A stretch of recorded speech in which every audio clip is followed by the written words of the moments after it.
In the real estate business, we talk about the dirt, site location, the land itself. And then it's about bricks and mortar, steel and glass, the power and air quality systems, everything that makes the built environment stand and function. What goes inside those buildings, the floor plans, fixtures, and furniture, those are some of the last choices owners and occupiers have to make. But those details involve much more than aesthetics and can impact business in a variety of important ways. On this episode, a discussion of design and why design has been elevated to the top of many corporate decision trees. Now you've got the CHRO, you've got the chief technology officer, maybe you have a head of hybrid, head of remote, especially when you get in that office sector. You've got a lot of different people, sometimes with a lot of competing priorities. And that gets very challenging when you have creatives that are trying to kind of take into account all of these different perspectives to try and get somewhere that is actually most beneficial for the people that will be occupying the space.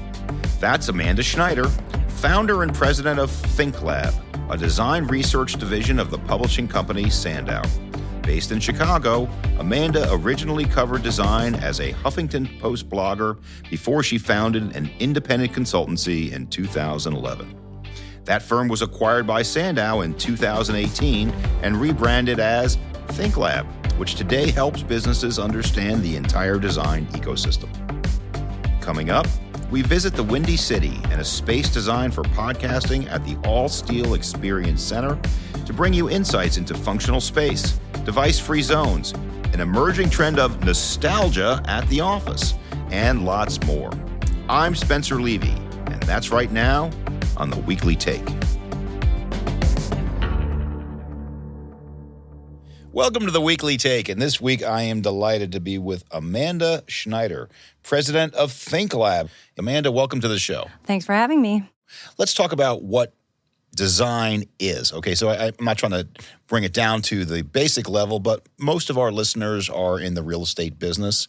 Not all of them are in office, but just in basic terms, do you cover office, retail, hotels? Tell us a little bit about the scope of your practice. Absolutely. So I think that there's an issue with interior design because there's things like HGTV that really promote interior designers as color pickers and pillow pickers. And some of them that are very famous and well-known are actually not even degreed interior designers. So the true field of interior design does cover residential and it does cover decorators, but it also covers the commercial side. And the commercial side includes corporate interior design, those that design hospitals. It includes hospitality, education, and a whole slew of other vertical markets. So a lot of what we do is really try to look at where design work is happening, what's growing, and really help our clients stay ahead of trends, of shifts and changes that are happening. And of course, corporate. We can't miss corporate as well, because a lot of conversation is happening around that today. So your personal practice covers all of the above, but would you say a disproportionate amount of your practice is around the interior of office space? I would say that's where our industry naturally focuses, is office, because office is the largest sector. And my team and I also run all of the interior design giants of design numbers. So think of that like the Fortune 500, except for interior design firms, really looking at what work is happening. And corporate is by far almost double any other sector when you look at interior design work. Mm-hmm. So take me through where you see the market today from where we were pre-COVID. What are some of the major changes? Yeah, so a lot of our interior design giants of design, which again is the top 200 firms, looking at detailed metrics about where their fees come from, what they're earning. So corporate is the largest sector, and corporate is actually down 19% since the onset of the pandemic. So we look at 2019 numbers compared to our most recent numbers. It's fallen 19% and is expected to kind of stay at a steady state for a while. We've seen interesting shifts where actually for the first time during the pandemic, healthcare surpassed hospitality, which is typically the second kind of in that bar chart. And it stayed ahead since the onset of the pandemic. But I predict when we start to we're just now analyzing actuals from 2023 and looking at projections for 2024. I think healthcare is probably cooling a little bit. We've seen a bump in hospitality, so I expect hospitality to bump back up. And then the next one typically is residential, followed by education. And we're seeing some really interesting early indicators that education is actually doing quite well right now. So we're trying to dig into that as we analyze these numbers for 2024. So education meaning universities or high schools or other things There's like that? more interior design work done in universities, kind of that higher ed sector, than there is in like K-12. Got it. And so when I look at interior design, there are two ways to look at it, because workplace isn't just a place to work. It's culture, it's mission, it's all these things coming together in a physical manifestation of all of that.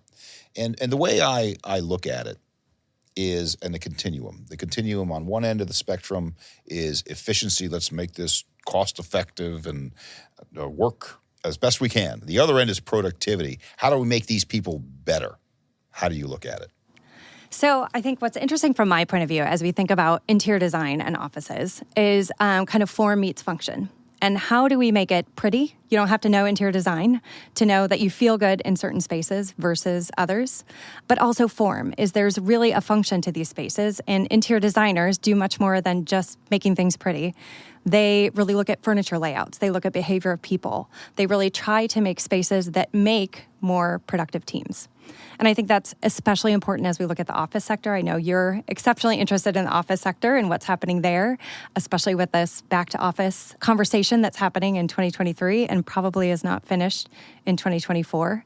I think the power of interior designers is matching that form with function to really make it beautiful so you feel good in a space, even if you're not a designer. You know when you feel good in a space, but also the form, really looking at how we need to reinvent the office. Because I think a lot of people are coming back to offices that maybe shut down pre-COVID, maybe have been less occupied for a while. And it's a little bit, this is a depressing example, but it's a little bit like going to someone's house after they've died, right? It just feels like it's sat there for a while, right? So how do we need to reinvigorate these spaces to make them places that people want to be? I just attended a presentation that you gave at a Cornet luncheon here in Chicago. And I think one of the things you said was COVID was like a big asteroid. Did you say asteroid or meteor? I said a meteor hitting the Earth. Close, though. What's the difference between an asteroid and a meteor? I know our listeners are going to send somebody. I'm not quite sure myself. I think an asteroid is when it's out in space. Okay. I think it's a meteor when it comes down into Earth. So it's an asteroid until it becomes a meteor. All right. Well, something hit us. Yes. And it changed the way we think. Yeah. And I think it's going to change the way that we do offices as well. I was a blogger for the Huffington Post in 2017 is when I started blogging for the Huffington Post. And I studied co-working. And I thought co-working was fascinating because it was basically people paying for something that they essentially got for free, right? You get a job, you get a badge, you get to badge into an office. So what would they pay for? And one of the most interesting things about that is when you think of co-working spaces, I think you think of open office places, where there's a beer on tap and people just want to come for the community. But actually one of the top spaces to sell out were private offices. And they sold for the highest fees. So some of this was the asteroid, the meteor hitting us. But some of this is human behavior that I think we just haven't tapped into because we haven't had to. In terms of the changes you're seeing post-COVID, the meteor, I think we should agree, it was the meteor hitting the Earth. Yep. How did it change design? So one of the things you mentioned is individual offices and demise space versus open, collaborative. And there's issues there both practically and culturally. The cultural issues has to do with the hierarchical nature of having an office versus not, the size of your office or not. And then the practically is it's more expensive to demise more space than it is to have more open space. Any changes there post-COVID? I would say definitely. And I know one of the questions that we kind of talked about before was, can design help with this? And I would say that depends because a lot of it depends on how much they're empowered to take control of. For so many years, we've been focused on how many people can you get in, what's the cost per square foot. And I think if we're invited in to really make it effective and make sure, how do you measure effectiveness, make sure that's clear measures, and then we measure it and repeat, I think that there's certainly a lot we could do there. Mm-hmm. So we're in a beautiful space today with All Steel, which is a major manufacturer of furniture. And I'm looking out at the furniture within this office right now. And what strikes me is that even though it's primarily an open office design, they have breaks in the line. So like right in front of us, we have not a wall, but like a half of a wall, and then they have a slotted wall and things like that. So I think that pure open office isn't the answer. I think it has to still have a sense of place even within that office. Is that a fair way to put it? I think that's a fair way to put it. And I think that rethinking the office is going to have to happen. It's not going to be a sea of cubicles. It's not going to be a sea of desks coming in just for individual work. It's going to be a sea of spaces that really can support how people need to work today and how they want to collaborate today. So that means different zones, different areas, different heights, different acoustic treatment. Because I think some of the statistics I've heard say that while it used to be about 80% of the office was individual workspace, 20% was that collaborative meeting space. I think post-Meteor, we're going to see that probably flip-flop with 80% of the space much more collaboration focused and maybe less space in only physical heads-down work. One of the changes that we've noticed in the real estate business is that we're dealing more today with the HR function and increasingly the C-suite function than we were prior to that, which was procurement or the financial function. Because I think people are now realizing that the office is not just a place to work. It's a functional device to increase productivity, and it's at risk. Who are you dealing with today as your customer? So many more people, I would say. So one of our statistics says, while pre-COVID and all of this change, pre-Meteor, we'll say, the average number of decision makers was probably about 2 on the average project, if you think of about a manufacturer like Allsteel. Today, they're dealing with as many as 14. You used to have the CFO, the CEO, maybe making the key decisions. Now you've got the CHRO, you've got the chief technology officer, maybe you have a head of hybrid, head of remote. Especially when you get in that office sector, you've got a lot of different people, sometimes with a lot of competing priorities. And that gets very challenging when you have creatives that are trying to kind of take into account all of these different perspectives to try and get somewhere that is actually most beneficial for the people that will be occupying this space. Mm-hmm. So I go back to that continuum once again, which is continuing between efficiency and productivity. And I think that the reason why that's not a common way to look at it in the business is because productivity is very difficult to measure, right? People have to use proxies, and a proxy for productivity would be a survey where they'll use happiness as a typical proxy. I'm happy, you must be productive. Well, not necessarily. How do you look at productivity? How do you measure it in the context of interior design? I think that's one of the biggest challenges. I have not seen a super effective way to measure productivity, especially as it relates to the design of the space. Now, some of the things I've seen is measuring, occupancy. You can look at who's occupying a certain space more than others. Let's say you've got 5 equal conference rooms, but each of them have slightly different designs. When you often dig into those numbers to understand why, it could be because of technology in this room functioned a certain way. It could be because of the comfort of the furniture in something. So as you mentioned earlier when you were talking about each building has its own, unique story. Even when we get those data studies, kind of looking at why people use one space over another, it's often so nuanced, it's hard to relate back to a hard productivity number. Mm-hmm. Well, I guess we're all working on that. People have been measuring efficiency, productivity, those types of things for hundreds of years in labor studies. PhD-level articles written by Cornell, Stanford has several, and you would think that the academic side would have caught up, but we're dealing with a psychological issue more than we're dealing with a widget issue, so to speak, of producing more generic things. Agreed. And how do you measure if you feel good in a space or not? Because if you feel good, you're probably going to be more productive. I think that there's a lot of exploration to be done. And I would say oftentimes these projects don't have budgets to go back in and do extensive studies. Plus, once a capital build out is done, there's often not a lot of money left over to make changes. Would they discover something different? So we're sitting here in a great office at Allsteel's offices, and it's got a big screen TV and it's got a bunch of lights. Looks like an old-fashioned spaceship in certain ways. So a lot of technology going on here. But technology to me is a double-edged sword, right? Because while technology can make you more productive, can it make you less productive? And so the example I use is a speech I gave in Los Angeles in June, where I gave it on a Friday afternoon. And you say, downtown LA, Friday afternoon, you probably gave the speech to yourself. And it was a full house. And part of the reason was we decided not to Zoom it.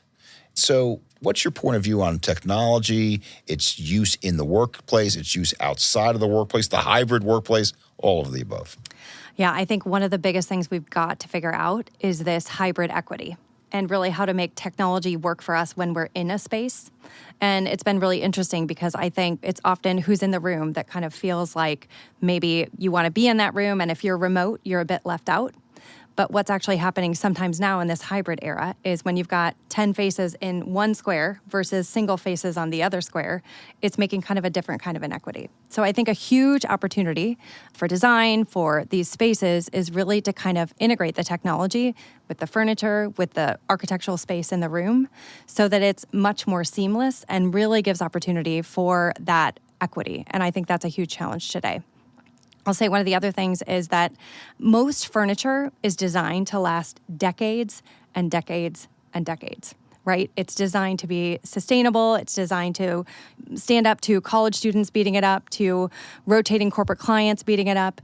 Technology is not. Technology changes so fast. So it's very, very difficult to integrate technology with things like furniture and architecture that aren't changing as fast as that technology is. So let's go back to that sustainability question. These chairs that we're sitting in right now, they may be brand new, and I suspect they are, but it's going to last well beyond the fashionability, if that's the correct word, of these chairs. So to what extent, when you're looking at designing a space, now the space that we're in today has exposed ceilings, exposed vents, so that means we don't need the drop-down ceilings and things like that, but this chair, will it ever be used again? It depends. Historically, in our industry, I've been in this industry a little over 20 years, used furniture has been kind of the lower end of the market and perceived as less than. With the rise of importance of sustainability, I am seeing that grow. We are seeing little pockets of things. There's a couple of new, really interesting businesses, one of them called Reseat, that is really trying to take furniture that is used and tag it so you know what the life of it is, kind of like a Carfax vehicle history report. You know kind of where the life of that product is, and you can kind of track it. So there's some innovators that are really in this space and trying to push forward to make used furniture a little bit sexier. And I hope that we see more grow on that front. There's a lot of work to be done to get everyone kind of adopted into that.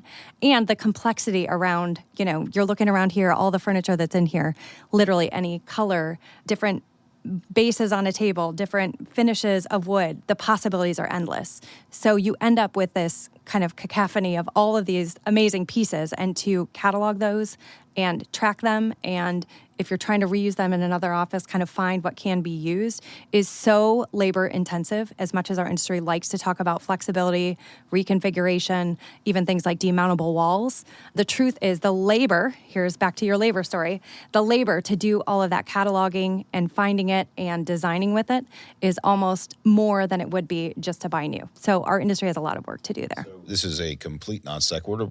I'm a big barbecuer. And in my backyard, I have right now 3 barbecues. I have 2 smokers and 1 regular barbecue. And I recently got a new barbecue about a year ago. And the reason I got a new barbecue is because I tried to price out the cleaning of my existing barbecue. It was 3 times the price to clean my existing barbecue versus getting a new one. And so labor is everything. So this chair that we're sitting in here right now, if I wanted to move it from here to, say, New York City, just the labor cost of moving this one chair from point A to point B, hundreds of dollars, at least, because of the cost, the weight, all that stuff. I don't know what this chair actually costs to manufacture versus what they sell it for, but the value of a car falls by what, 25, 30% the minute it drives off the lot? The furniture, I'm not saying it becomes functionless, but it may become worth less once you factor in these other costs. Is that an unfortunate place where the industry is right now? It's an unfortunate place that this industry has been for a long time. Now, I will tell you, I am seeing some kind of data indicating that we might be shifting outside of that. And I think that a lot of that is because of this big meteor that hit as well. So I think the design industry, all of the product manufacturers that serve the design industry have long really cared about sustainability. Many of them are very passionate about it. Many of them tell a lot of stories around it. Though when it comes down to things like reusing it, sadly, a lot of the take-back programs and things that many companies have tried to kind of put into place have failed in the past. Let's go beyond the reuse of furniture. Let's just talk about sustainability more generally. Because putting aside reusing furniture, there are other elements of light and air and environmental cleanliness, clean air, those types of things. Tell me about how those changes are being incorporated today versus years ago. Sure. So I think a lot of these are the LEED practices that we all know and love, that we're all very familiar with. It does go beyond just used furniture. It does go beyond materiality of the furniture and recyclability of the furniture. It goes into light, views of the outdoors. It goes into, the health and the wellness of the people that are in the space. But I would say one of the things that's changing now is really the demand for this. So we have the industry's first ever persona study that really looks at these design specifiers, why they're choosing what they're choosing. And in the last year, the sustainability first persona has actually doubled. So meaning that is the reason that they do it. And I think a big reason that demand has shifted is around the awareness of the world to really care about these sustainable attributes as well. Not just the designers, but their clients are actually asking for them. When things shut down and we saw the smog over LA lift, we saw a lot of things get a little bit better, especially as Gen Z kind of rises. It's a very important thing for their generation. I think the need to do things more sustainably is effective.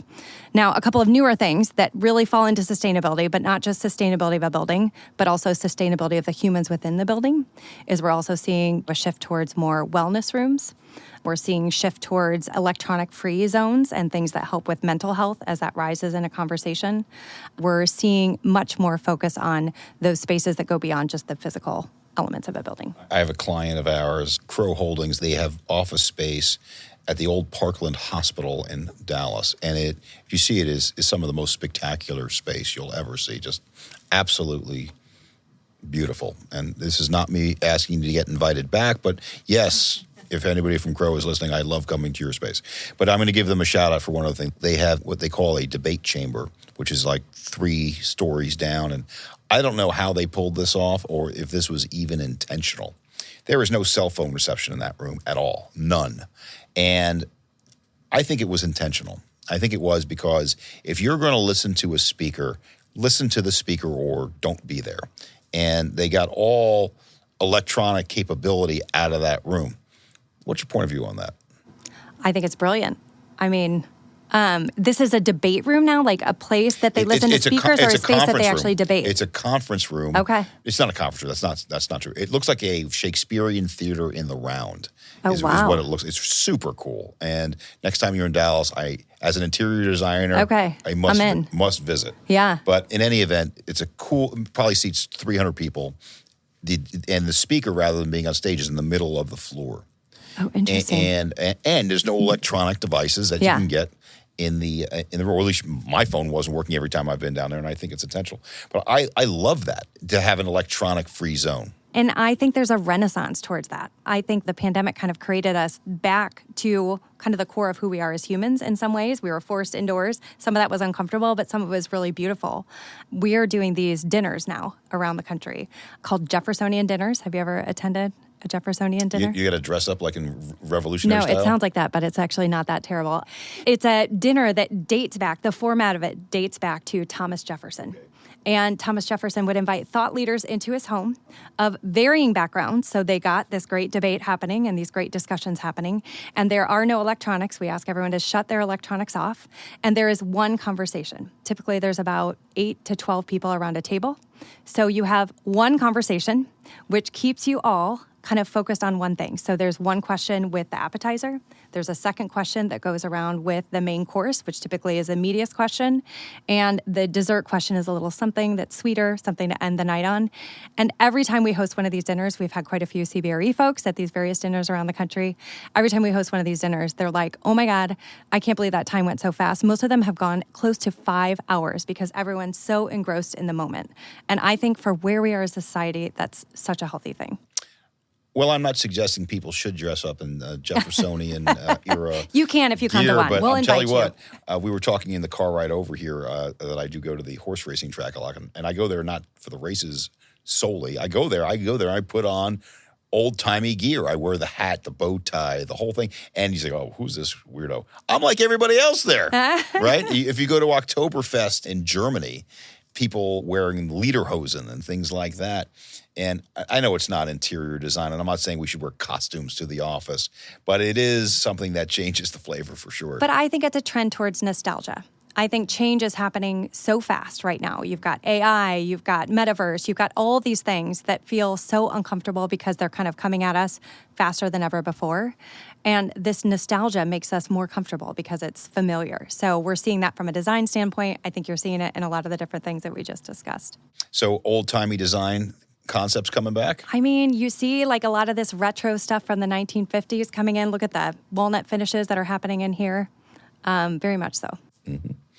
Well, getting people back to the office, that is the primary question that you're dealing with, Amanda, and the primary question we're dealing with as office professionals, leasing and sales agents. What's the future? How do we get to a future where we're in the right place? I certainly respect the hybrid work. I certainly respect the equity issue. But what's your point of view? Yeah, I just wrote an article that appeared in Forbes and went pretty viral on Forbes titled Gen Z and the Great Back to Office Debate Won't End in 2023. So I think, fortunately or unfortunately, we are at this kind of inflection point and we can't put the toothpaste back in the tube. I think there are some ways we can get people back to the office, but I think it's going to involve really involving more people in that discussion. I don't know how old your kids are, but I have 3 boys, 2 of whom are teenagers. Teenagers are terrorists, as you know. Do you have teenagers in your house? 19, 18, and 14, so yes. Okay, so you've been through it with some of them. And I think, employees have this power today that they've not had in recent history, especially as it relates to the office. Many of them have proven they can do their jobs remotely. They've been given some of this freedom, and it's tough to give that back. But I think this is a huge opportunity for design. It's a huge opportunity for the commercial real estate industry as we look at rethinking these offices for how they need to perform for the future. And I think historically, a lot of the decisions around space, around budget for the space, around layout for the space have been kind of passed down from leadership. And one of the opportunities is involving more people in the discussion to really look at how we can kind of co-create spaces that are going to be more functional and make people want to leave their home, give them something they cannot get from their home. Are we at the new normal yet? I don't think so.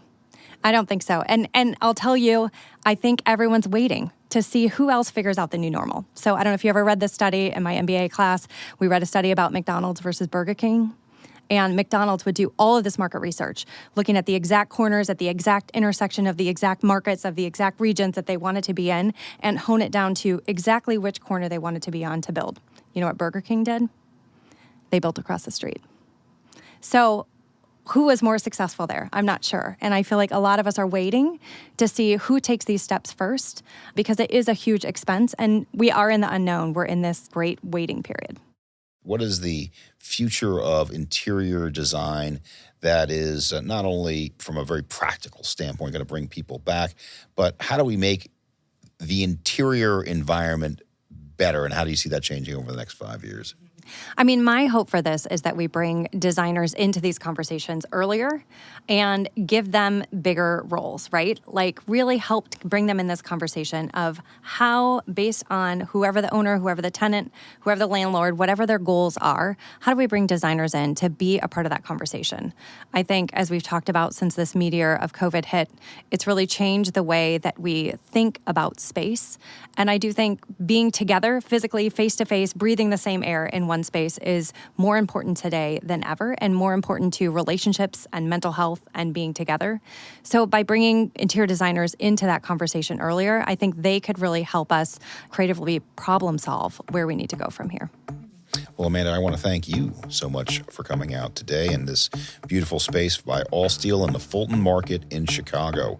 Amanda Schneider, President ThinkLab, thank you so much for coming out. What a great discussion. All right. Thank you so much. For more about design and related content, you can hear more from Amanda on a podcast that she hosts called Design Nerds Anonymous. Or you can visit our website, cbre.com/theweeklytake. We'd love to hear from you too, so please send us your feedback, review the show, and share it with your network. And of course, we hope you'll subscribe on Apple Podcasts, Spotify, or wherever you listen. We'll be back with ideas from other terrific thought leaders, insights into topics such as how new kinds of data are influencing property management, real estate stories from industries including the media and higher education, and lots more. We look forward to sharing those with you soon. For now, thanks for joining us. I'm Spencer Levy. Be smart, be safe, be well.